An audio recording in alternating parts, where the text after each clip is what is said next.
guys, how are you? Still winterizing the house today. Got a lot going on, but I'm listening to different things while I'm doing this. Now, I have ran across it is a interview from, sorry, the dogs are going crazy. They do not like the winterizing of the house. But it is Nicholas Godejohn on how he feels after everything has happened and about his co-defendant. And this is from a ways back, but listen to what he has to say. We're breaking this up into little bits so that we can get the full understanding of how he feels. Why did you agree to do this interview with us? The reason I've agreed to do this interview was because when I noticed that my ex-co-defendant, Gypsy Blanchard, got a lot of attention, as she did, and she just kept on getting more and more attention. I felt that it's been tipped in one side of a scale to where I really wasn't getting much coverage. I wasn't being able to actually be able to voice my opinion. I wasn't able to let everyone know what I truly feel. I just know that she knows. She knows that I've taken the responsibility for mine already. I still have feelings for her. Of course, I will always have feelings for her. But every human being needs to grow and learn from their mistakes. And I feel that's where me and her both are right now. We're learning from this mistake that we've both made. I mean, the way she was raised, no woman should ever, no child for that matter, should ever have to be raised that way. I did not taking responsibility for her actions, but at the same time, due to the way I know she was raised, I can't blame her. I can't. That, and along with my religion, with being a Christian, I know I'm not supposed to judge, so I'm not going to judge. It's just not part of who I am. I just won't do it. What do you want people to know about you and your story, Nicholas? The parts of my story that would be the main parts that would matter.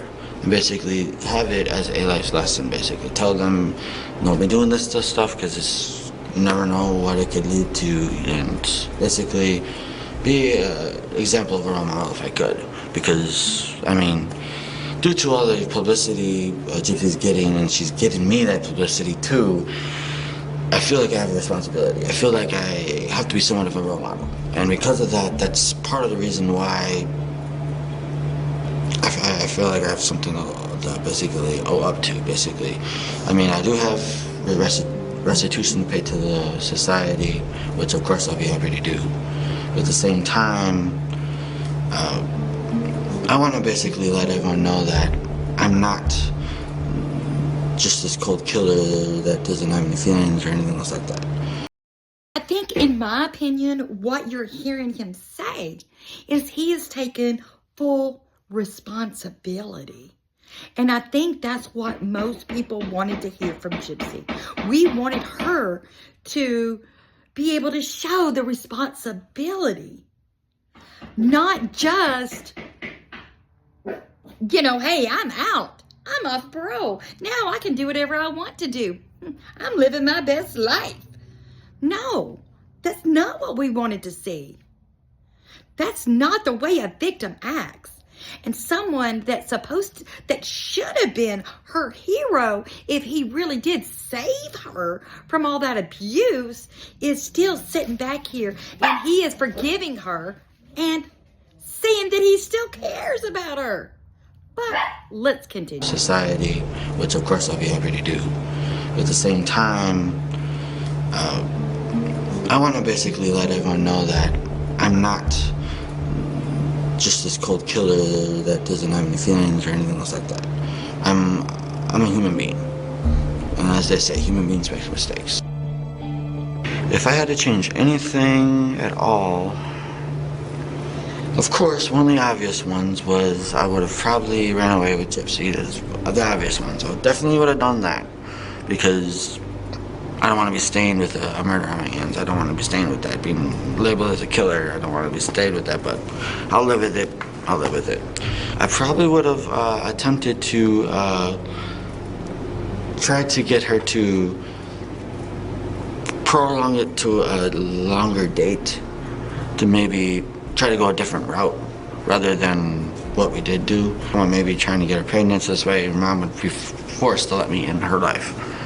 Well, we really didn't get a chance to go through that route just because the limited time we had, there's just no way it would have been possible.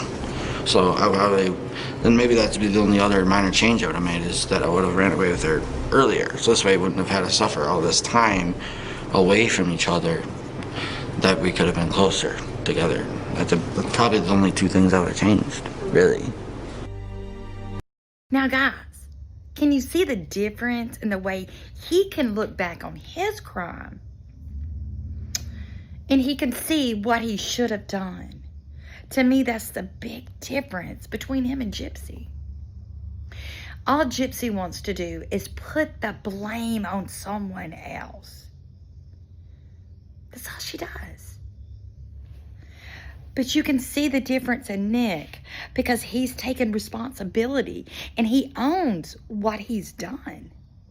But yet, we're giving Gypsy a second chance, the person that will not take accountability. And here Nick can look back and he sees what he's done wrong. He takes accountability for what he's done. But yet we're keeping him in prison for life without any possibility of parole, while we're letting this other girl live her best life. When I was still in Michigan, something clicked. Ironically, it was on my very birthday. I had something click in me.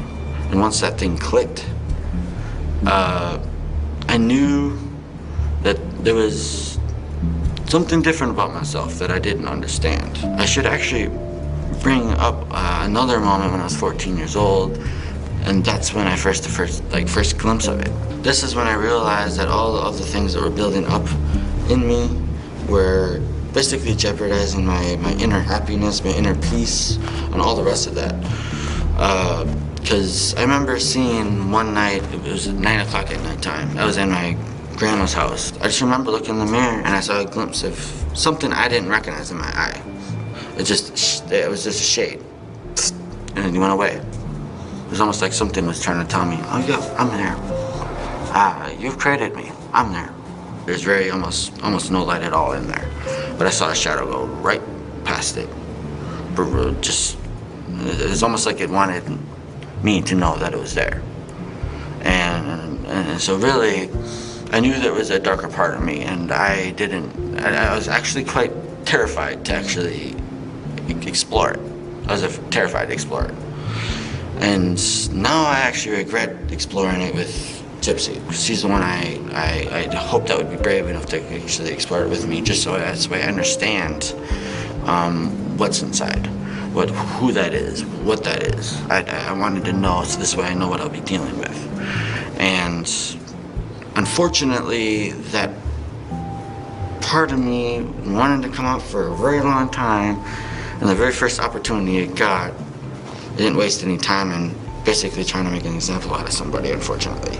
That dark shadow part of me that really is triggered by anger. It's triggered by anger. The sweet, innocent me that I usually wake up to every day is not there. It's a completely different person. I think that's kind of sad to hear. But I think all of us have that little bad side to us, maybe. But I think Gypsy actually pulled it out of him. And now that's all he sees of himself is the bad. And that's sad. He needs help with that. I had one of those moments you might only have once in your lifetime. Basically, it was an angel and a devil. I actually had two different ones speaking to me. They both said one thing and left the decision up to me. First, the angel spoke, which I wish I would have listened, because it's really weird, because that only reassured me that my original idea of what we should do would have been the right thing to do. It's really weird that it reassured me on that. But he actually said, his very actual words was, take her and run. That's his very words. We had the other part of me, and yeah, that darn devil. What it ended up telling me was, this bitch is dead. That's all it said. This bitch is dead. Basically, once I heard that, for some darn reason, I don't know why it inflamed the emotion of enrage, but it did. It inflamed the emotion of rage. So I ended up whispering to Gypsy, get in the bathroom because I just want to get this over with. She made me believe that her mom found her. And I guess that's the reason why the darker part of me was more, I guess you could say, not manipulative, but more able to persuade me into saying, you're gonna have to do this. I really think that his interview was really sad, because I think that he knows in a small little way that he was manipulated. And I hope that he knows he's not an entirely bad person, because we all have good and bad. But I just think it's really sad that he's got such a, he's autistic. And I think a lot of us have an autistic family member. And we know how loving they can be.